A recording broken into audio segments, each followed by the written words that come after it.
हरे कृष्णा। राधे राधे। हम श्री कृष्ण चरितामृत श्रवण कर रहे हैं। आज का प्रसंग है राधा तेने कौन तपस्या कीन। रास पंचाध्याय। ललिता सखी युगल चरण चिन्हों को देखते हुए चल रही थी। उनके पीछे समस्त सखियां, पर यहाँ से मात्र श्याम सुंदर के ही चरण चिन्ह दृष्टि गोचर हो रहे हैं। श्री राधा रानी की चरण चिन्ह नहीं है। वह कहाँ गई? ललिता सखी सोच में पड़ जाती है। तभी चंद्रावली हंसती है। ललिते, ध्यान से देख, श्याम सुंदर के चरण अवनी में धसे हुए हैं। हाँ, पर इसका मतलब? ललिता आश्चर्य से पूछती हैं। ललिते, गोद में उठा लिया है। यहाँ से श्याम सुंदर ने अपनी प्रिया को व्यंग कसती हैं चंद्रावली, पर कुछ देर बाद वह शांत हो जाती हैं। उसके हृदय का भाव प्रकट हो जाता है। मैं ईर्ष्या नहीं करती श्री राधा से, पर जगत को लगता है चंद्रावली ईर्ष्या करती है। हंसती है चंद्रावली। जगत को लगे इसलिए मैं यह सब करती हूँ। मैं राधा कैसे हो जाऊंगी? राधा राधा है, उसका त्याग, उसका तप। चंद्रावली आज गोपियों के सामने अपना हृदय खोल रही थी। क्या तप, क्या त्याग! ललिता सखी ने अपनी स्वामिनी के बारे में सुनना चाहा। श्री कृष्ण के प्रति पूर्ण समर्पण और स्वसुख वंशा का पूर्ण परित्याग। हे ललिते, हम भी प्रेम करती हैं, पर हमारे मन में स्वसुख की ही कामना भरी रहती है। मुझे सुख मिले, हमें श्याम सुंदर आकर मिले, हमें वे छुएं, हमें आलिंगन करें। चंद्रावली सखी कहती है, यह हमारा प्रेम है। हम अपना सुख देखती हैं, पर मैंने अपनी बहन राधा को देखा है। उसके मन में किंचित भी अपने सुख की कामना है ही नहीं। बस मेरे श्याम सुंदर खुश रहें, वे प्रसन्न रहें, उन्हें खुशी मिले, उसी में मेरा सुख है। मेरा मेरे भाग्य का सुख भी विधाता उन्हीं को दे दे। चंद्रावली यह कहते हुए रो पड़ी। भाग्यवती तो इस जगत में एकमात्र भानु किशोरी ही है। मैं प्रसन्न हूँ कि मेरे प्यारे अकेले नहीं गए वन में, अपनी प्रिया किशोरी को लेकर गए हैं। आज चंद्रावली प्रेमोन्माद से भर गई है। तात उद्धव ने विदुर जी को संबोधित करते हुए कहा, कुंज बड़ा ही सुंदर था।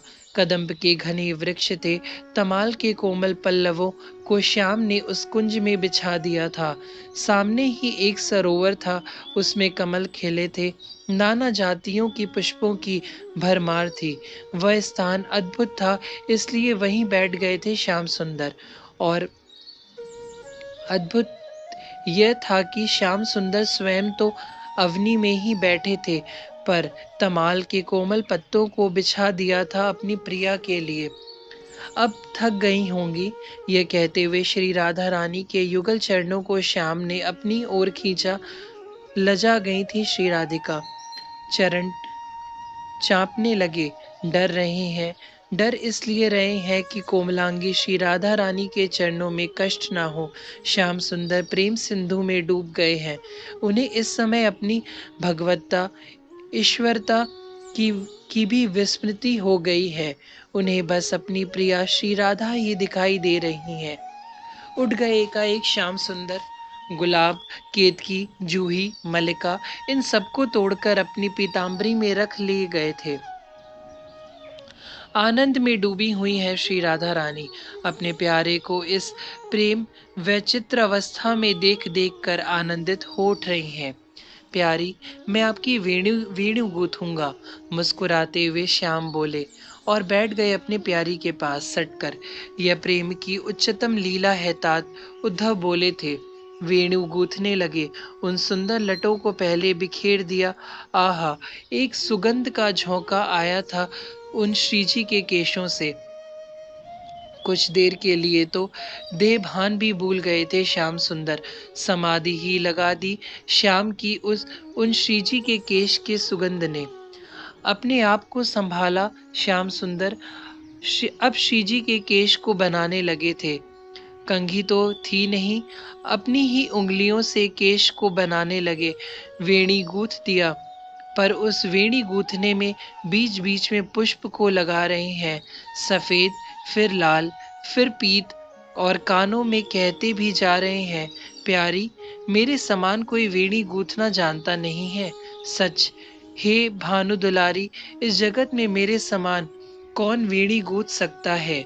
हंस पड़े हैं अपने प्रियतम के सुख से ऐसे प्रेम सनी बातें सुनकर श्री जी। हंस रही हैं आप, पर मैं सच कह रहा हूँ। और मेरी गूथी हुई वेणी को आप देखिए तो आपकी सौगंध मेरी प्यारी, मेरी जैसी वेणी कौन गूंथ सकता है। भाव में डूब गए हैं श्याम सुंदर, उन्हें कुछ भान नहीं है। वह बस अपनी प्रिया को ही सजाने में लगे हैं। उधर गोपियों को अद्वैत सिद्ध हुआ था, इधर श्याम सुंदर को हो रहा है। अपने आप को भूल रहे हैं श्याम। अब तो उन्हें लगने लगा कि मैं हूँ राधा और ये मेरे हैं श्याम। यहाँ कोई नहीं है प्यारी, बस तुम और हम हैं। श्याम सुंदर बोल पड़े। पर मेरी वो गोपियाँ, श्री राधा रानी का ध्यान गोपियों की ओर गया। करुणामयी है ये, आह, अपना सुख श्री राधा कैसे देख सकती हैं। वह रो रही होंगी, वह बिलख रही होंगी। कहीं उन्होंने अपने प्राण तो नहीं छोड़ दिए। श्री राधा का हृदय चित्कार कर उठा था। मन ही विचार करने लगी, क्यों ना मैं अपनी सखियों के पास जाऊं और उन्हें सांत्वना दूं, उन्हें संभालूं। वह सब रो रही होंगी और मैं यहाँ। तात उद्धव ने अपने आंसू पोंछते हुए, ऐसे ही है श्री राधा रानी। हरे कृष्णा, राधे राधे।